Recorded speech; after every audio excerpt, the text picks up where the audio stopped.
कैसे हैं आप लोग। कल हम लोग एनसीईआरटी सीरीज स्टार्ट किए थे, जिसमें सबसे पहला लेक्चर हम लोग किए थे स्टार्ट किसका, ज्योग्राफी का। ज्योग्राफी क्लास 6 एनसीईआरटी हमने स्टार्ट किया है। इस एनसीईआरटी सीरीज में आपका सारा सब्जेक्ट मिलेगा। अभी हम लोग ज्योग्राफी कर रहे हैं। जैसे जैसे आगे बढ़ेंगे धीरे धीरे ज्योग्राफी के अलावा और भी सब्जेक्ट आएंगे। अब इसमें क्या है कि आपको कंटिन्यूटी रखना है, रेगुलर आना है और जो कुछ भी पढ़ाया जाए, क्योंकि कोई भी एग्जाम हो, किसी भी एग्जाम की आप तैयारी करते हैं, एनसीईआरटी उसका बेस है। यदि आप एनसीईआरटी अच्छे से पढ़ रहे हैं, जिसका मतलब ये है कि आप काफ़ी उसको बेस से उठा रहे हैं, तो इसमें आप कहीं कोई डाउट रहने वाला नहीं है। और एनसीईआरटी का लाइन बाय लाइन हम समझाने वाले हैं। कोशिश करते हैं कि आपको याद भी कराया जाए, और अगर आप ध्यान से सुनेंगे तो आपको याद भी क्लास में ही हो जाए। ठीक है, तो कहाँ से हम लोग को पढ़ना था। आज ये चैप्टर खत्म ही होने वाला है। ठीक है, तो पृथ्वी से हम लोग को पढ़ना था, राइट। तो आइए हम स्टार्ट करते हैं। क्या क्या हम लोग कल डिस्कस किए थे। कल हम लोग ढेर सारे टॉपिक डिस्कस किए थे। जैसे कि हमने डिस्कस किया था कि ग्रह क्या होता है, सौरमंडल क्या होता है, आकाश गंगा के बारे में डिस्कस किए थे, उपग्रह के बारे में डिस्कस किए थे। क्लियर है। उसके बाद क्षुद्र ग्रह के बारे में डिस्कस किए, उल्का पिंड के बारे में डिस्कस किए थे। तो कई सारे टॉपिक हम लोग डिस्कस किए थे। तो जो लोग इस लेक्चर को देख रहे हैं और पिछले लेक्चर नहीं देखे हैं, तो पहले उस लेक्चर को देखें, फिर जाके इसको देखें। क्लियर है। और रेगुलर आप लोग देखिए, फॉलो कीजिए इस चीज़ को, ताकि आपका एनसीईआरटी का सीरीज पूरा खत्म हो। क्लास 6 से स्टार्ट किया गया है, क्लास 12 तक जाएगा। जिसको जहाँ तक जो नीड है वो वहाँ तक उसको देखे। जैसे अगर किसी को 6 to 8 का नीड है तो वो 6 to 8 तक ही देखे। क्लियर है। तो आइए स्टार्ट करते हैं। पृथ्वी के बारे में क्या बताया गया है। पृथ्वी के बारे में बताया गया है कि जो पृथ्वी है वो सूर्य से दूरी के हिसाब से तीसरा ग्रह है। कल हम लोग 8 ग्रह के बारे में जाने थे। सूर्य के सबसे नजदीक कौन है, बुध। बुध के बाद कौन है, शुक्र। शुक्र के बाद कौन है, पृथ्वी। तो दूरी के हिसाब से कितना ग्रह है, ये तीसरे नंबर पर आता है पृथ्वी।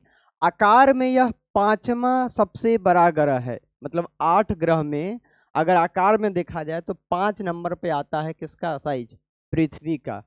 और ध्रुवों के पास थोड़ी चपटी है। यही कारण है कि इसके आकार को क्या कहा जाता है, भूआव कहा जाता है। यानी पृथ्वी के आकार को कैसा आकार कहा जाता है, भूआव कहा जाता है। और भूआव का अर्थ होता है पृथ्वी के समान आकार। भूआव का अर्थ क्या होता है, पृथ्वी के समान आकार। जीवन के अनुकूल परिस्थितियां संभवतः केवल पृथ्वी पर ही पाई जाती है। पृथ्वी न तो अधिक गर्म है, न ही अधिक ठंडा है। यहाँ पानी एवं वायु उपस्थित है, जो हमारे जीवन के लिए आवश्यक है। हमारे जीवन के लिए पानी भी आवश्यक है, वायु भी आवश्यक है, एक नॉर्मल टेम्परेचर भी आवश्यक है। तो ये न तो ज़्यादा गर्म है और न ही ज़्यादा ठंडा है। तो पृथ्वी एक अनुकूल वातावरण लिए हुए है अपने साथ। यही कारण है कि पृथ्वी को अद्भुत ग्रह कहा जाता है। तो यहाँ पे ऑक्सीजन भी मौजूद है। पृथ्वी सौर मंडल का सबसे अद्भुत ग्रह है। कैसा ग्रह है, अद्भुत ग्रह है। तो आपको इसमें पॉइंट क्या क्या याद करने वाला है कि सूर्य से दूरी के हिसाब से कैमा ग्रह है, तीसरा। आकार में कैमा है, पांचवा। आकार में कैमा है, पांचवा। इसे इसके आकार को क्या कहा जाता है, भूआभ। और भूआभ का मतलब क्या होता है, पृथ्वी के समान आकार। तो ऑब्जेक्टिव तो कहीं से डिजाइन हो सकता है। ऑब्जेक्टिव में ये भी पूछ सकता है कि कितने नंबर का है, दूरी के हिसाब से तो तीसरा। आकार में कैमा है, पांचवा। और इसका आकार कैसा है, भूआभ। और इसे किस ग्रह के नाम से जाना जाता था, अद्भुत ग्रह। क्यों, क्योंकि यहाँ पर वो सब मौजूद है जो जीवन जीने के लिए चाहिए। तो ये बार बार बोलने का रीजन यही है कि हम चाहते हैं कि दिमाग में आपके बार बार रिपीट हो और आपको याद हो। क्लियर है। तो इसलिए आप ध्यान से सुने।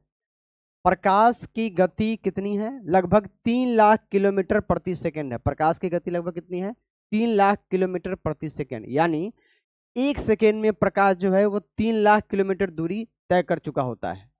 इसके बावजूद भी, इतना ज्यादा स्पीड है प्रकाश का, इसके बावजूद भी सूर्य के लाइट को पृथ्वी तक आने में 8 मिनट 16 सेकेंड का समय लग जाता है। ये एनसीईआरटी 6 का, इसलिए एग्जैक्ट समय नहीं बताया गया है।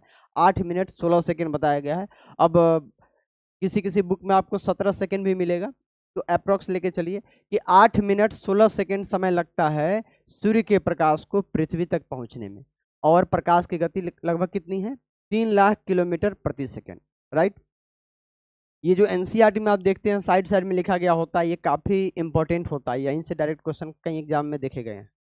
नील आर्मस्ट्रांग पहले व्यक्ति थे जिन्होंने 21 जुलाई 1969 को सबसे पहले चंद्रमा की सतह पर कदम रखा। और आपसे पूछ रहा है कि मालूम करो क्या कोई भारतीय भी गया था चंद्रमा पर? तो हाँ, एक भारतीय गया था जिसका नाम था राकेश शर्मा। कौन था? राकेश शर्मा गया था। लेकिन जो पहला पर्सन है वो कौन है? Neil Armstrong. कहाँ का था? अमेरिका का। 21 जुलाई 1969 को कहाँ पर गया था? चंद्रमा पर गया था। तो सबसे पहले कदम किसने रखा चंद्रमा पे? नील आर्मस्ट्रांग ने। कब रखा? 21 जुलाई 1969 को। दिमाग में बार बार रिपीट करना है इन चीजों को। जब तक हम पेज खसकाते हैं तब तक आप 4 पॉइंट पे दिमाग रिवीजन कर सकते हैं। क्योंकि एनसीईआरटी से क्या होता है ना, एनसीईआरटी को लाइन वाले अच्छे से पढ़ रहे हैं तो सोचने की शक्ति डेवलप हो रहा है। और आप सोचिए भी, ये नहीं कि हाँ जो सर बता रहे वही, आप भी कुछ हद तक चीजों को सोच सकते हैं। राइट, आगे बढ़ते हैं। अब हम आते हैं चंद्रमा पे। चंद्रमा के बारे में क्या कहा गया है जरा देखते हैं। चंद्रमा की अगर हम बात करें तो आप चंद्रमा को तो लगभग कभी कभी आकाश में देख ही लेते हैं रात में। कल हम लोग पूर्णिमा के बारे में भी डिस्कस किए थे, चंद्रमा से रिलेटेड है। अमावस्या के बारे में डिस्कस किए थे। महीने में एक दिन पूर्ण चंद्रमा हमें दिखाई देता है और उस रात्रि को क्या कहा जाता है? पूर्णिमा। और जस्ट 15 दिन के बाद आपको चंद्रमा बिल्कुल भी नहीं दिखाई देता है और उस रात्रि को क्या कहा जाता है? अमावस्या। ये सारा टॉपिक हम लोग पिछले लेक्चर में डिस्कस कर लिए थे। चंद्रमा की अगर हम बात करें तो यह हमारे पृथ्वी के पास मात्र एक ही उपग्रह है। हमारे पृथ्वी के पास मात्र एक उपग्रह है जिसका नाम क्या है? चंद्रमा। एक उपग्रह है जिसका नाम क्या है? चंद्रमा। और इस चंद्रमा का व्यास जो है वो पृथ्वी के व्यास का केवल 1/4 है। यानी पृथ्वी के 4 हिस्से का मात्र एक हिस्सा कौन है? चंद्रमा। तो चंद्रमा का व्यास कितना है? पृथ्वी के व्यास का केवल 1/4। यह इतना बड़ा इसलिए प्रतीत होता है, चंद्रमा को हम देखते हैं तो काफी बड़ा प्रतीत होता है, इसलिए प्रतीत होता है क्योंकि पृथ्वी से चंद्रमा की दूरी उतनी नहीं है जितनी सूर्य की है, कम है। कितनी है? 3,84,400 किलोमीटर है पृथ्वी से चंद्रमा की दूरी। क्लियर है? तो ये नजदीक है, यही कारण है कि आपको बड़ा दिखाई देता है। अब आप पृथ्वी से सूर्य एवं चंद्रमा की दूरियों की तुलना कर सकते हैं। आपको पता है सूर्य के बारे में हम लोग डिस्कस किए थे कि सूर्य पृथ्वी से 15 करोड़ किलोमीटर की दूरी पर है, फिर भी उतना बड़ा दिखाई देता है। और चंद्रमा जो है 3,84,400 किलोमीटर की दूरी पर है, तब इतना बड़ा दिखाई देता है। इसका मतलब ये हुआ कि सूर्य जो है वो चंद्रमा की अपेक्षा काफी बड़ा है। अब बताइए ना कि 15 करोड़ किलोमीटर दूर होने के बावजूद इतना बड़ा दिखाई दे रहा है, तो इसका मतलब ये हुआ कि जो चंद्रमा है उसका साइज सूर्य के सामने कुछ भी नहीं। सूर्य काफी बड़ा है साइज। राइट, आगे हम बात करते हैं। तो उपग्रह के बारे में क्या लिखा गया है? उपग्रह एक खगोलीय पिंड है। देखिए, जैसे ग्रह सूर्य के चारों ओर चक्कर लगाता है, वैसे उपग्रह जो है वो ग्रह के चारों ओर चक्कर लगाता है। मतलब सूर्य के चारों ओर चक्कर कौन लगाता है? सूर्य के चारों ओर चक्कर लगाता है आपका ग्रह। और ग्रह के चारों ओर चक्कर कौन लगाता है? उपग्रह। तो उपग्रह का भी काम है चक्कर लगाना, लेकिन वो किसका चक्कर लगाता है? ग्रह का पर्सनली चक्कर लगाता है। तो उपग्रह एक खगोलीय पिंड है जो ग्रहों के चारों ओर उसी प्रकार चक्कर लगाता है जिस प्रकार सूर्य के चारों ओर चक्कर लगाता है। ठीक है, जिस प्रकार ग्रह सूर्य के चारों ओर लगाता है उसी प्रकार उपग्रह ग्रह के चारों ओर चक्कर लगाता है।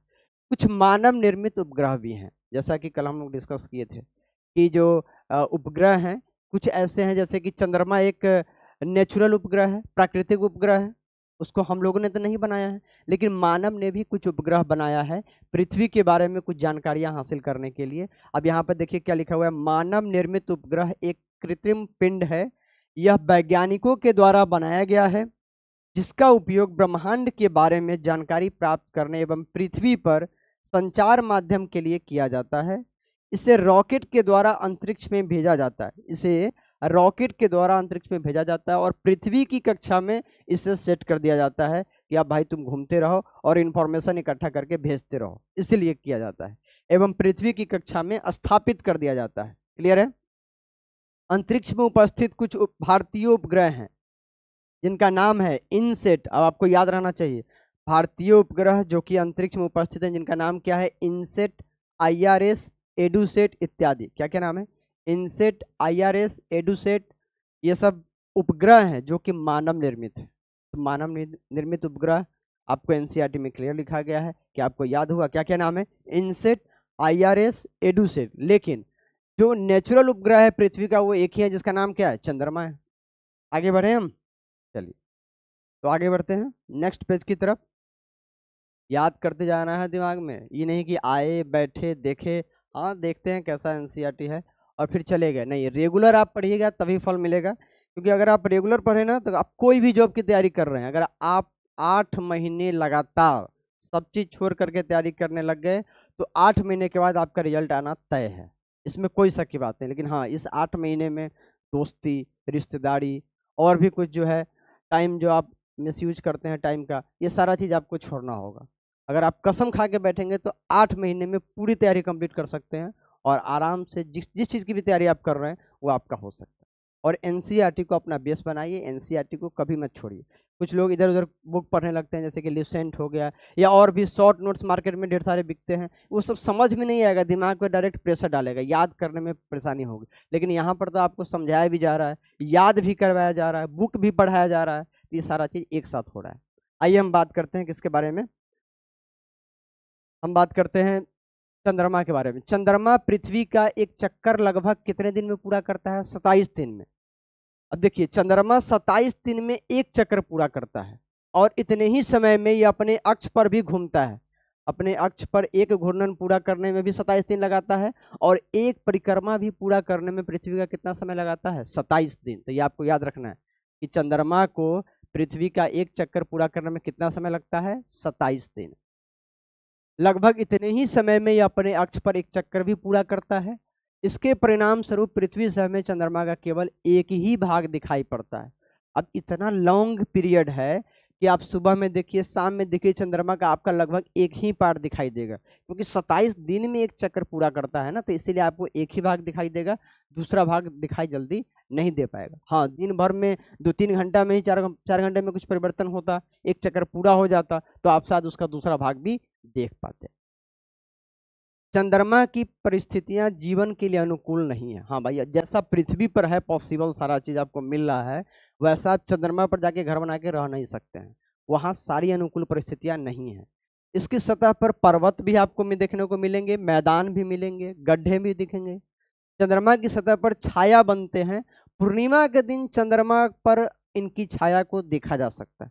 बचपन में आप देखते होइएगा कि आप देखे होइएगा चंद्रमा, तो आप मम्मी या पापा जो भी हैं तो बताते होंगे, हमें भी बताए थे कि देखिए चंद्रमा, चंदा मामा का जो आँख है, मुंह सब दिखाई दे रहा है। हम लोग सोचते थे कि हाँ, चंदा मामा का जो है आँख भी होता है, मुंह भी होता है, लेकिन ऐसा कुछ नहीं है। उनके और चंद्रमा के जो सतह है उस पर पर्वत, मैदान, गड्ढा ये सब है, जिस कारण से उसके सतह पर कुछ छाया दिखाई देता है, कहीं कहीं धब्बा दिखाई देता है। तो ये धब्बा हम किस दिन देख सकते हैं, पूर्णिमा के दिन।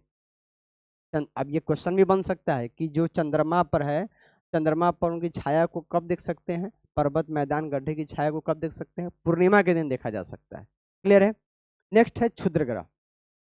देखिए, तारे, ग्रह, उपग्रह ये सभी तो सूर्य के चक्कर लगाते ही हैं, लेकिन अन्य छोटे छोटे पिंड भी सूर्य के चारों ओर चक्कर लगाते हैं, और उन छोटे छोटे पिंडों को क्या कहा जाता है, क्षुद्र ग्रह कहा जाता है। तो जो छोटे छोटे पिंड हैं जो सूर्य का चक्कर लगाते हैं, उन्हें नाम क्या दिया गया, क्षुद्र ग्रह। और क्षुद्र ग्रह कहाँ पाया जाता है, तो ये भी क्वेश्चन बन सकता है, मंगल और बृहस्पति की कक्षाओं के बीच ये पाए जाते हैं। शायद हम लोग डिस्कस किए थे कल वाले लेक्चर में क्षुद्र ग्रह के बारे में, एक पट्टी सा दिखा था उसमें, तो जो पट्टी है वो क्षुद्र ग्रह का पट्टी है, वो कहाँ पे पाया जाता है, मंगल एवं बृहस्पति की कक्षाओं के बीच। तो मंगल बृहस्पति की कक्षा के बीच क्या दिखेगा आपको, क्षुद्र ग्रह दिखता है। वैज्ञानिकों के अनुसार क्षुद्र ग्रह ग्रहों के ही भाग होते हैं, मतलब साइंटिस्ट का कहना है कि जो क्षुद्र ग्रह होता है, जो छोटे छोटे पिंड होते हैं, वो ग्रह के ही भाग है जो कि काफी पहले विस्फोट के कारण टूट करके ग्रह से अलग हो गए हैं। यानी जो क्षुद्र ग्रह है वो किसका भाग है, ग्रह का ही भाग है। काफी समय पहले कभी विस्फोट हुआ होगा जिस कारण से वो ग्रहों से टूटकर अलग हो गए, लेकिन वो भी जो है सूर्य के चारों तरफ चक्कर लगा रहे हैं, और उनकी उपस्थिति कहाँ पे है, तो मंगल एवं बृहस्पति की कक्षाओं के बीच है। नेक्स्ट, उल्का पिंड के बारे में हम लोग डिस्कस करते हैं। उल्का पिंड के बारे में भी आप लोग जानते हैं कि उल्का पिंड क्या होता है। जब आप रात के समय गर्मी के मौसम में छत पे होते हैं या फिर सो रहे होते हैं बिजली चले जाने के कारण, तो आप देखते हैं कि अचानक से कुछ जला है, और कोई आपके बगल में होता है तुरंत कहता है विष मांगो विष पूरा होगा, ऐसा कुछ भी नहीं है। वो जो आप देखते हैं कि जो कुछ भी जलता है अचानक से और खत्म हो जाता है, कोई कहता है भूत प्रेत है, आत्मा है, तो ये सब कहानियां हैं सिर्फ। उल्का पिंड के बारे में सच्चाई कुछ और है। देखिए सच्चाई क्या है, सूर्य के चारों ओर चक्कर लगाने वाले पत्थरों के छोटे छोटे टुकड़े को उल्का पिंड कहते हैं। यानी पत्थर का छोटा छोटा टुकड़ा जो सूर्य के चारों ओर चक्कर लगाता है उसे क्या कहा जाता है, उल्का पिंड कहा जाता है। दो बार बोलो, पत्थर का छोटा छोटा टुकड़ा जो सूर्य के चारों ओर चक्कर लगाता है उसे हम लोग क्या कहते हैं, उल्का पिंड कहते हैं। और कभी कभी इनकी जो प्रवृत्ति है वो पृथ्वी पर गिरने की हो जाती है, क्योंकि पृथ्वी के गुरुत्वाकर्षण बल के करीब वो आ जाएगा तो पृथ्वी अपने तरफ उसको खींच लेगा, और जैसे ही पृथ्वी खींचता है तो वो गिरने लगते हैं।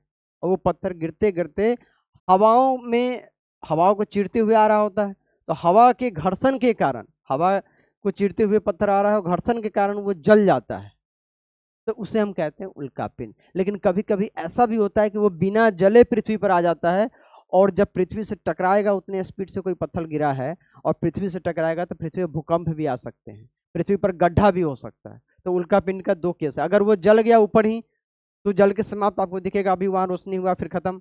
और अगर वो पृथ्वी पर गिर गया, पूरा भाग नहीं जल पाया, तो वो पृथ्वी पर भूकंप भी ला सकता है छोटा मोटा, और गड्ढा भी पैदा कर सकता है। क्लियर है? तो उल्का पिंड के बारे में आपको समझ में आ गया। ये बात यहीं पर लिखी गई है कि कभी कभी ये उल्का पिंड पृथ्वी के इतने नजदीक आ जाते हैं कि इनकी जो प्रवृत्ति है पृथ्वी पर गिरने की होती है, और इस प्रक्रिया के दौरान वायु के साथ घर्षण होने के कारण ये गर्म होकर जल जाते हैं। अब लगातार चीरते हुए आ रहा है कितना किलोमीटर दूरी से, लाख किलोमीटर दूरी से, तो वहां से वो गिरेगा तो घर्षण तो होगा, और घर्षण के कारण वो जल जाता है। फलस्वरूप चमकदार प्रकाश उत्पन्न होता है और हम लोग कहते हैं कि भैया मेरा विष पूरा हो जाएगा, आज तो हम मांग लिए। कभी कभी कोई उल्का पिंड पूरी तरह जले बिना पृथ्वी पर गिरती है, जिससे धरातल पर गड्ढे बन जाते हैं। क्या आपने तारे वाले आकाश में, खुले आकाश में एक ओर से दूसरी ओर तक फैली चौड़ी सफेद पट्टी की तरह एक चमकदार रास्ता देखा है? इमेजिन कीजिए, कभी तो कभी देखे होंगे, कभी ना कभी आपने देखा होगा कि आपको एक सफेद पट्टी दिखाई देती है आकाश में, जो इस ओर से उस ओर जा रहा है। वास्तव में वो लाखों तारों का समूह है, और उसे आकाश गंगा के नाम से जाना जाता है। जो सफेद पट्टी चौड़ी से दिखाई देती है आकाश में एक ओर से दूसरे ओर, तो वास्तव में ये लाखों तारों का समूह है, और इसे किस नाम से जाना जाता है? आकाश गंगा के नाम से जाना जाता है। देखिए, आपका जो पृथ्वी है वो आपके सौर मंडल का भाग है। सौर मंडल जो है ये आकाश गंगा का भाग है, और आकाश गंगा जो है ये ब्रह्मांड का हिस्सा है। और कितने आकाश गंगाओं से मिलकर के ब्रह्मांड का निर्माण होता है। क्लियर है? कनेक्शन समझ रहे हैं? ग्रह किसका भाग है? ग्रह सौर मंडल का भाग है। ठीक है, ये सौर मंडल जो है ये किसका भाग है? ये आकाश गंगा का भाग है, जिसे आप मिल्की वे कहते हैं। और ये आकाश गंगाओं से मिलकर क्या बनता है? ब्रह्मांड बनता है। क्या बनता है? ब्रह्मांड बनता है। समझ में आया? तो ब्रह्मांड का ग्रह से क्या कनेक्शन है, ये क्लियर हुआ। ग्रह सौर मंडल का भाग है, सौर मंडल आकाश गंगा का भाग है, और आकाश गंगाओं से मिलकर के क्या बनता है? ब्रह्मांड बनता है। क्लियर है? देखिए, ये लाखों तारों का समूह है। कल हम लोग पिछले लेक्चर में डिस्कस किए थे कि कई सारे तारे एक जगह ग्रुप बना के बैठते हैं तो उन्हें नक्षत्र मंडल कहा जाता है। लेकिन अगर लाखों तारे एक जगह बैठे तो उस एरिया का नाम दे दिया जाता है आकाश गंगा। क्लियर है? 5, 6, 7, 10, 20 अगर तारा ग्रुप में है तो उसे क्या नाम क्या दे दिया जाएगा? नक्षत्र मंडल। लेकिन अगर लाखों तारे आपस में मिल जाए तो वो किसका निर्माण करते हैं? आकाश गंगा का। क्लियर है? तो आकाश गंगा मेरे लिए यहाँ पर इंपॉर्टेंट पॉइंट है, इसको देखिए हमने अंडरलाइन किया, क्लियर दिया। आगे बढ़ते हैं, जो इंपॉर्टेंट पॉइंट है उसी पर हम लोग डिस्कस कर रहे हैं, बाकी तो कहानियां ढेर सारी लंबी चौड़ी है। यहाँ पर लिखा गया है क्या, जरा देखिए, काफी अच्छा लाइन लिखा गया है। कनेक्शन भी आकाश गंगा का और पृथ्वी का सारा चीज बताया गया है। इस चीज को हम लोग देखते हैं क्या कह रहा है। देखिए, आकाश गंगाएं मिलकर ब्रह्मांड का निर्माण करती है। अभी अभी हमने बोला कि जो आपका पृथ्वी है, जो पृथ्वी है वो सौर मंडल का हिस्सा है, सौर मंडल आकाश गंगा का हिस्सा है, और आकाश गंगा किसका हिस्सा है? ब्रह्मांड का। यानी कई सारे ग्रह मिलकर के सौर मंडल का निर्माण किए, सौर मंडल ने आकाश गंगा का निर्माण किया, और आकाश गंगा से किसका निर्माण हुआ? ब्रह्मांड का। तो ब्रह्मांड के अंदर कौन विराजमान है? आकाशगंगा। आकाशगंगा के अंदर सौरमंडल, और सौरमंडल का एक हिस्सा कौन है? पृथ्वी है। तो वही बात लिखा गया है कि आकाशगंगाएं मिलकर ब्रह्मांड का निर्माण करती है, और ब्रह्मांड की विशालता की कल्पना करना अत्यधिक कठिन है। ब्रह्मांड कितना बड़ा है ये बताना काफी असंभव है। अभी तक साइंटिस्ट लोग, अगर आप 11th 12th के एनसीईआरटी पढ़ेंगे तो आप पाएंगे कि कहा जा रहा है कि ब्रह्मांड का अभी भी विस्तार होता जा रहा है, विस्तार हो रहा है, विस्तार जारी है ब्रह्मांड का। वैज्ञानिक अभी भी इसके बारे में अधिक से अधिक जानकारी एकत्र करने में जुटे हैं, और इसके आकार के संबंध में हमें कोई जानकारी नहीं है, लेकिन फिर भी हम जानते हैं कि हम सभी इसी ब्रह्मांड का हिस्सा हैं। हम सब तो इसी ब्रह्मांड के हिस्से हैं ना। तो यहाँ पर एक क्वेश्चन आपसे पूछा जा रहा है, क्या आप ब्रह्मांड के साथ अपना संबंध बता सकते हैं? अभी अभी हमने बताया कि हम पृथ्वी पर निवास करते हैं, पृथ्वी सौरमंडल का हिस्सा है, सौरमंडल आकाशगंगा का हिस्सा, और आकाशगंगा ब्रह्मांड का हिस्सा है। आप पृथ्वी पर हैं तथा पृथ्वी सौरमंडल का एक भाग है, और हमारा सौरमंडल आकाशगंगा जैसा मिल्की वे का एक भाग है जो ब्रह्मांड का हिस्सा है। ब्रह्मांड से जुड़े इस तथ्य पर विचार कीजिए कि इसमें लाखों आकाशगंगाएं मौजूद हैं। तो इस तरीके से आप सोचिएगा इस क्वेश्चन पे, क्योंकि देखिए एनसीईआरटी का हर लाइन अपने आप में महासागर के समान है। वो आप जो देखते हैं कई सारे बुक लिखे जाती है मोटी मोटी, जो चाहे ज्योग्राफी की या हिस्ट्री की या पॉलिटी की या साइंस की, वो सब एनसीईआरटी के तर्ज पर ही तैयार किया जाता है। तो एनसीईआरटी गागर में सागर के समान है। तो सारा लाइन तो हम लोग डिस्कस कर ही रहे हैं, इससे भी कठिन कठिन टॉपिक आएगा। अभी तो हम लोग आसान सा चैप्टर डिस्कस कर रहे हैं, उस कठिन टॉपिक को भी हम लोग हल्के में लेके आराम से पढ़ के खत्म कर देंगे। ठीक है, बस आप रेगुलर पढ़ते रहिए और बताते रहिएगा कि सर समझ में आ रहा है कि नहीं आ रहा है। कोई डाउट है तो भी आप पूछ सकते हैं, क्लियर है। लेकिन आप रेगुलर पढ़े और रिवाइज भी करें और याद भी करें, और जो जो आपका मेन पॉइंट है उसको आप एक जगह पर लिखे कॉपी में, क्योंकि याद करने का 3 प्रोसेस है, सुनिए, फिर लिखिए और फिर सोचिए, मनन कीजिए, तब जाके याद होता है। याद करने इतना आसान नहीं होता है, याद करने में तो सबका हालत खराब हो जाता है। आगे बढ़ते हैं। अब आ गया, लीजिए क्वेश्चन, और क्वेश्चन का जवाब देंगे आप, हम नहीं देने वाले हैं भाई, क्योंकि हमने आपको सारा चीज बता दिया है, पूरा चैप्टर हमने आपके साथ डिस्कस किए हैं। तो क्वेश्चन का जवाब आप ही को देना है, क्लियर है। तो एक बार जरा सोचिए और जवाब दीजिए। कह रहा है कि ग्रह और तारों में क्या अंतर है? भैया इससे आसान सवाल क्या होगा? ग्रह एक ऐसा चीज होता है जिसके पास खुद का उष्मा, खुद का लाइट नहीं होता है, लेकिन तारों के पास खुद की एनर्जी होती है, खुद का लाइट एवं खुद का उष्मा होता है। जवाब खत्म, क्लियर है। सौर मंडल से आप क्या समझते हैं? कल ही हम लोग डिस्कस किए थे फर्स्ट लेक्चर में कि सूर्य, ग्रह, उपग्रह, उसके बाद क्षुद्र ग्रह, उल्का पिंड, ये सभी मिल करके किसका निर्माण करते हैं? सौर मंडल का निर्माण करते हैं। और सौर मंडल के केंद्र में सूर्य होता है, जिसे सौर मंडल का मुखिया कहा जाता है। तो आप इसका शॉर्ट आंसर भी लिख सकते हैं, थोड़ा सा लॉन्ग भी कर सकते हैं, वैसे कहा गया है संक्षेप में दीजिए, तो आप कम शब्द में ही लिखिए। सूर्य से उनकी दूरी के अनुसार सभी ग्रहों के नाम लिखे। जितने लोग देख रहे हैं सबका काम है, लिखने से चीजें याद होती हैं।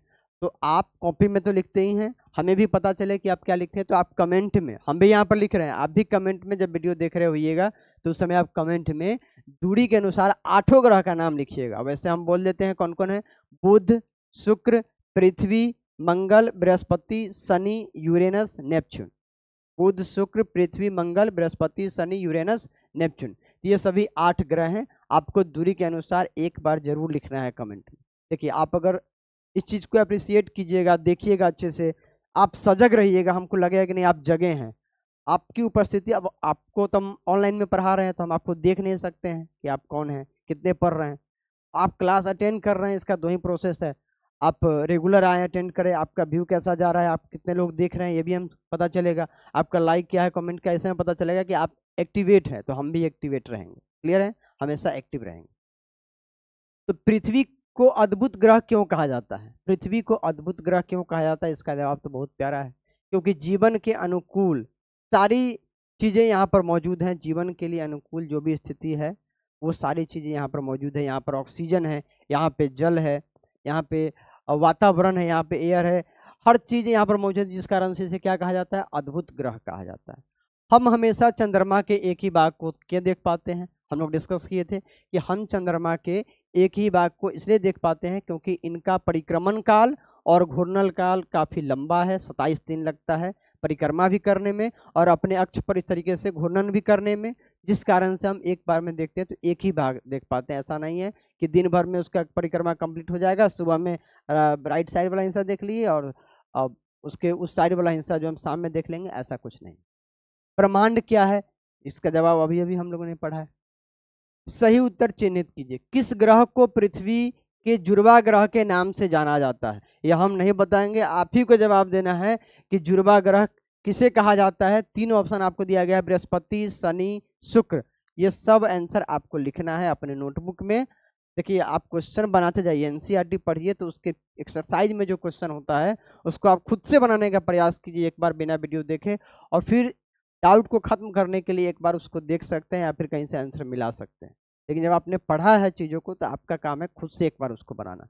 तो 3 ऑप्शन दिया गया है। पृथ्वी के जुड़वा ग्रह के नाम से किसे जाना जाता है? बृहस्पति, शनि, शुक्र। हम तो भाई बिल्कुल भी नहीं बताने वाले हैं, बताना आप ही को है और भी लिखना है। कमेंट में हम चेक करेंगे कि किस भाई ने लिखा या किस बहन ने लिखा। क्लियर है?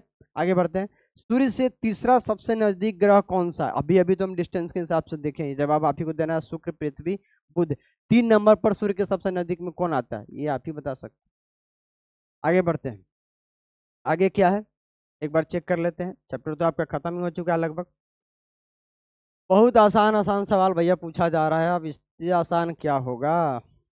आपसे पूछा जा रहा है कि सभी ग्रह सूर्य के चारों ओर किस प्रकार के पथ पर चक्कर लगाते हैं?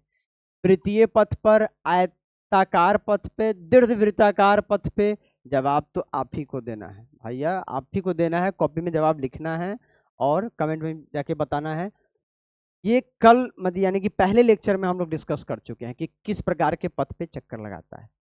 वैसे इसका आंसर हम भी डिस्कस कर सकते हैं, लेकिन अब इतना छोटा है, हम लोग पढ़े हैं इसलिए नहीं बोल रहे हैं, ताकि आप अपने जगह पर थोड़ा जोर डालिए। हो सकता है आपसे गलती भी हो, कोई बात नहीं है, गलती इंसान से ही होती है। ध्रुव तारे से किस दिशा का ज्ञान होता है? ये भी हम लोग पिछले लेक्चर में डिस्कस कर चुके हैं। दक्षिण, उत्तर, पूर्व, 3 ऑप्शन है, आप चुन लीजिएगा। क्षुद्र ग्रह किन कक्षाओं के बीच पाए जाते हैं? क्षुद्र ग्रह छोटे छोटे पिंड जो कि विस्फोट के कारण अलग हो गए थे और वो भी सूर्य के चारों तरफ चक्कर लगा रहे हैं, किन 2 ग्रहों के बीच पाए जाते हैं? ये भी हम लोग ने डिस्कस किया है, ये आपका काम है देखना। शनि एवं बृहस्पति, मंगल एवं बृहस्पति, पृथ्वी एवं मंगल। आपको सोचना है कि किन 2 ग्रहों के बीच में। क्लियर है?